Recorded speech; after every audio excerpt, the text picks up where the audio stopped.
Hello and welcome to Point of View, where we give students a place to listen, learn, and lean in. In today's episode, host Carlos Sandoval discusses the lack of media literacy surrounding popular television. Be sure to take everything said with a grain of salt. Told you you wouldn't believe it. Do you know what would happen if I suddenly decided to stop going into work? A business big enough that it could be listed on the NASDAQ goes belly up. Disappears. It ceases to exist without me. No, you clearly don't know who you're talking to, so let me clue you in. I am not in danger, Skylar. I am the danger. I am the one who knocks. Clearly, Walter White is a Sigma male. He's powerful, he's rich. What is there not to like?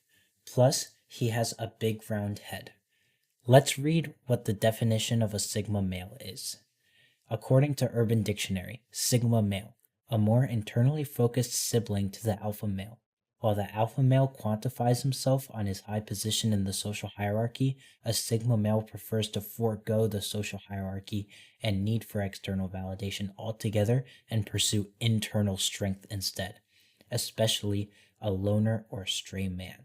Although Sigma males may have a close circle of friends and loved ones with whom they share a deep connection, the Sigma male is not socially inept, but simply socially disinterested. He prefers solitary activities where he doesn't have to play social politics, blah, blah, blah, blah, blah. Okay, so clearly, Walt is a Sigma male because he's a loner and he doesn't need external validation. Except that is not true at all, actually, because if you've ever watched Breaking Bad, it's all about him trying to rise up to power. Okay, but Sigma males aren't supposed to care about the social hierarchy or how much power they have or how much money they have. So Walter White is sadly not a Sigma male. This is so sad, but it's okay, guys. He can still be an alpha male, except he's not, because in the clip you just listened to, he is pretty much just BSing to Skylar, okay? When he's talking to Skylar, everything he's saying is essentially a lie, and both him and his family are in huge danger. And as he does for the entire rest of the show, he lies to his wife and basically manipulates her. So he is not an alpha male. He is not the danger. He is indeed in danger.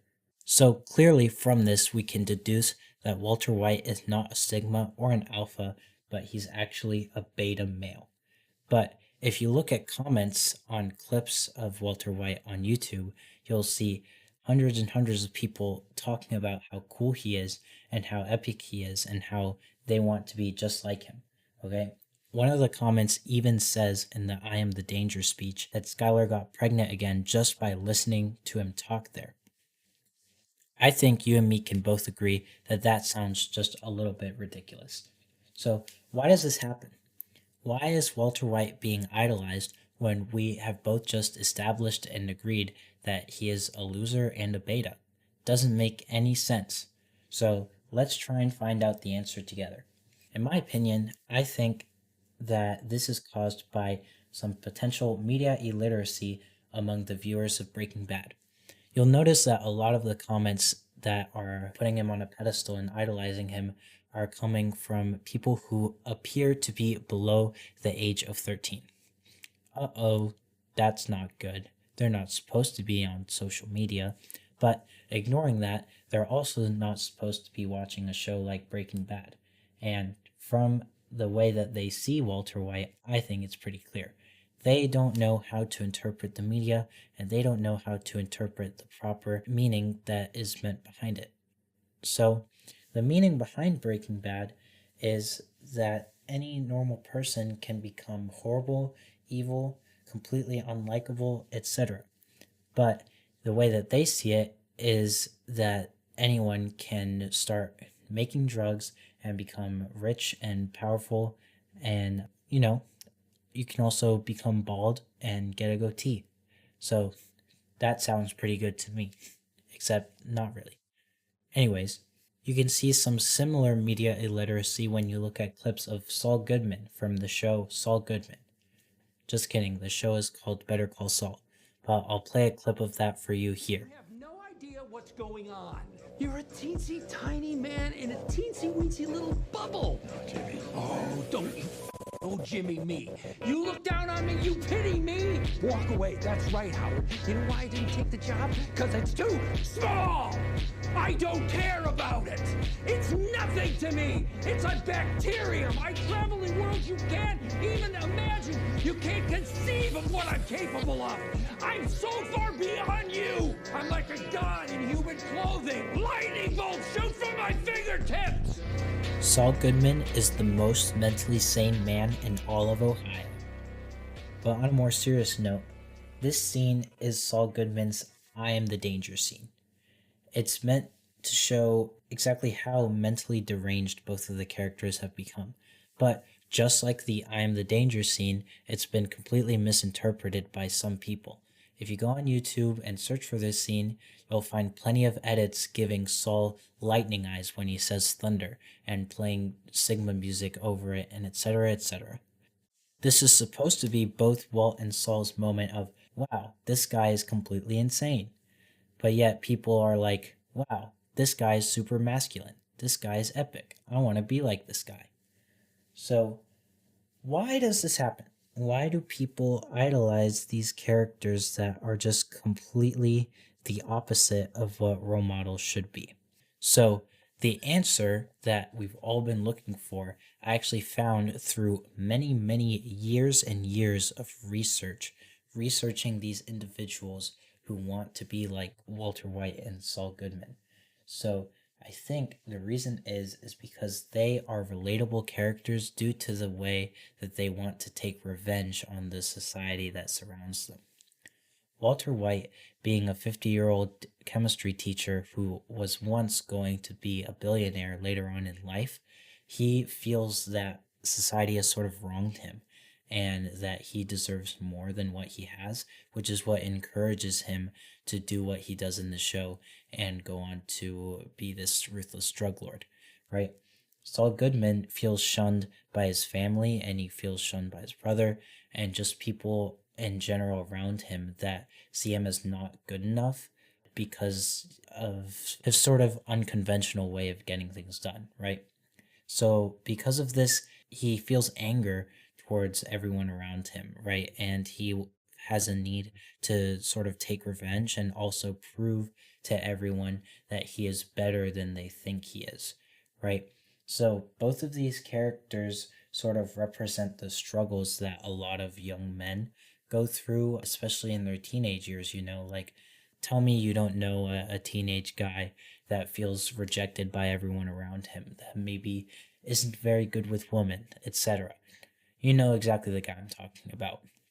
So these people, they can sort of become attached to these characters because they relate to their struggles, And that's why that despite the fact that they're pretty horrible people and they appear to be some sort of insane, they are still idolized by thousands of people.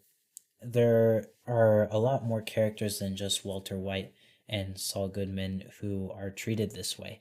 One example I can give you is Tyler Durden from Fight Club. If you have watched Fight Club, then you know exactly what I'm talking about.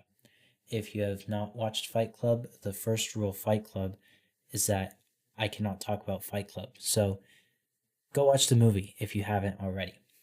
Another example is Joker from The Joker 2019.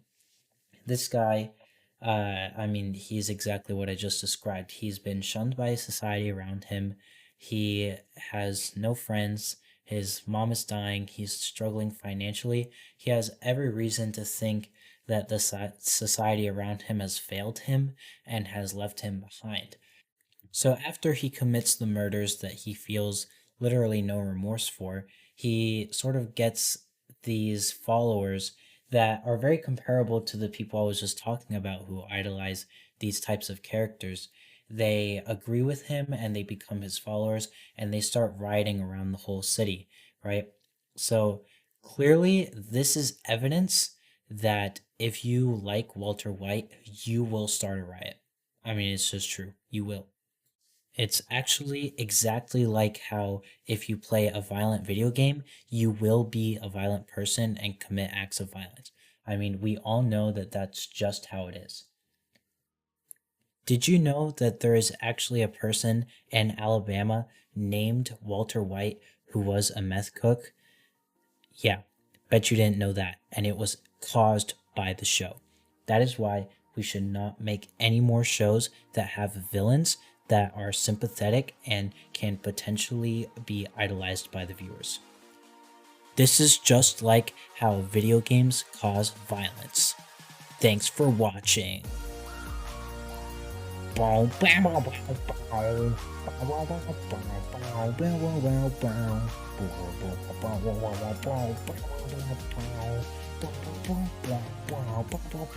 Okay, guys, in all seriousness, the Walter White meth cook in Alabama is actually a complete coincidence. So don't worry about that.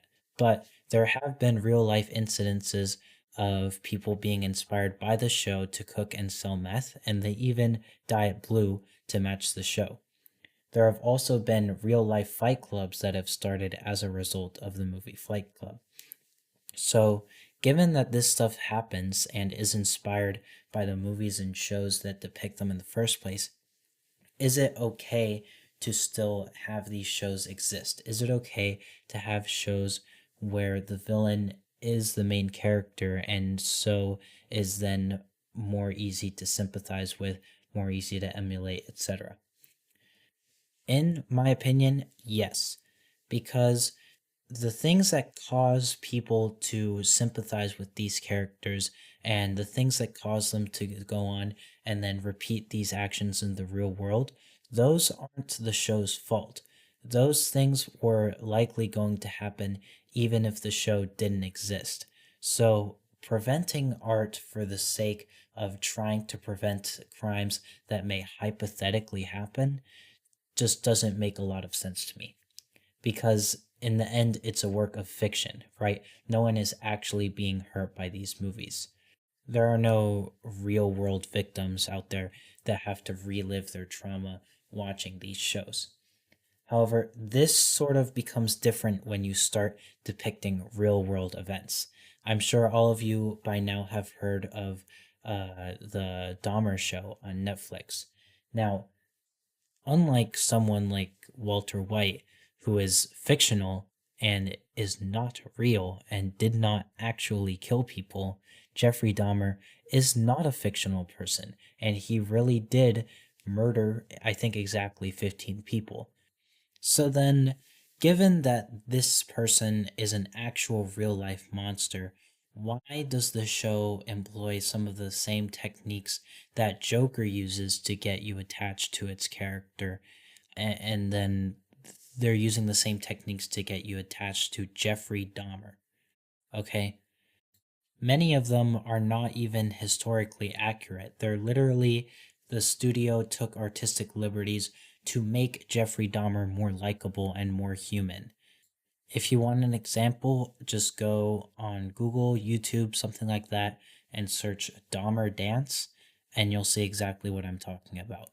This dance is completely fictional and literally only serves to be there to get you attached to Dahmer and make you feel as if he is more human than he is, right? That's the only reason that scene is there. So, whereas characters like Walter White, it's okay to get an audience attached to them for the sake of telling a story, fabricating elements of a historical nonfiction story in order to get the audience more attached to someone who literally murdered 15 people is a lot more harmful than the story that Breaking Bad tells. When Breaking Bad as a story is told, you're not harming the families of the victims that actually existed. And mind you, the creators of the Dahmer show actually sent letters to the victims' families asking for their permission before making the show, right? You know, that they wanted their input, etc. Not a single one responded, so they took it to mean that they can go forward with the show. Guys, remember, silence equals consent. Anyways, that was a little bit of a tangent I went off on, but all of this is to say that Walter White good, Jeffrey Dahmer show bad. Thanks for watching.